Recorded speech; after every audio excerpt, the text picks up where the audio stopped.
ഉമ്മ പഠിപ്പിച്ചു കൊടുക്കണം ഉപ്പാനോടുള്ള ബഹുമാനം. നീ എന്താ ഉപ്പാനെ പറഞ്ഞത്? നീ എന്താ ഉപ്പാനെ പറഞ്ഞേ? അയാൾ പോയി പണിയൊക്കെ ഇട്ടുന്ന. നിന്റെ ആ +2 കാലത്തായി ഈ കൊറോണ അതിന്റെ മൂർധന്യത്തിലെത്തുന്നത്. അന്ന് ഉപ്പാന്റെ 3 മാസത്തെ സാലറി ഉപ്പ ഇങ്ങനെ ടൈറ്റിൽ പിടിച്ചു വെച്ചിട്ടാണ് നിനക്കൊരു നല്ല ഫോൺ വാങ്ങി തന്ന ഓൺലൈൻ ക്ലാസ്. ഇപ്പൊ ഡിഗ്രി ഒക്കെ കഴിയുമ്പോഴേക്ക് 2 ഇംഗ്ലീഷ് വർത്താനൊക്കെ പറയുമ്പോഴേക്ക് ഉപ്പാനൊക്കെ പറ്റാതെ ഇല്ലേ അല്ലേ?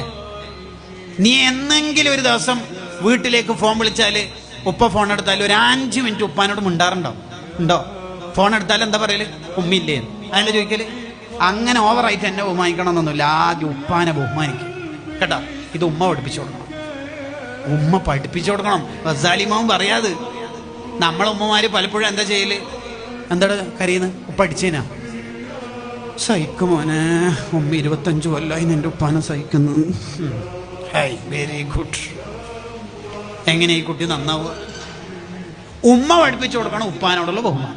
ഇനി തിരിച്ചു വന്നാൽ തന്നെ ഉമ്മാനോടുള്ള ബഹുമാനം ഉപ്പയും പഠിപ്പിച്ചു കൊടുക്കണം. നീ ഉപ്പാനെ കാണുമ്പോൾ ഭയങ്കര പേടി. ഉപ്പ നാട്ടിൽ വരുമ്പോൾ ഭയങ്കരമായിട്ട് ജമാഅത്തിന് പങ്കെടുക്കൽ. ഉമ്മാനെ തീരെ വിലയില്ല അല്ലേ? ഒരു ടൂറിനൊന്നും വേണ്ട, ഉമ്മാനെ പൊരുത്തം വാങ്ങിയിട്ട് മതി ബാക്കി.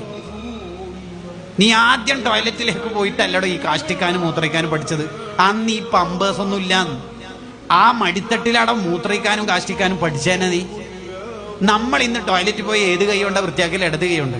നിന്റെ കാഷ്ടം വലത് കൈ കൊണ്ടൊരു തൊട്ട ഒരു മനുഷ്യൻ ഭൂമിയിലുണ്ടെങ്കിൽ ആ ഉമ്മയായിരിക്കും. ആ ഉമ്മാക്ക് ഒരു മുസാഫാത്തില്ല, ആ ഉമ്മാനിക്ക് മെയിൻ്റില്ല അല്ലേ? നീ ലോകം മൊത്തം ചുറ്റി സഞ്ചരിച്ചിട്ട് ഹൈ ലെവൽ 2 പേപ്പർ പ്രസന്റേഷൻ ഉണ്ട്, മറ്റന്നാൾ ഒരു PhD വാക്കുണ്ട്. നീ എവിടെ എത്താനാടാ നീ പോണത്?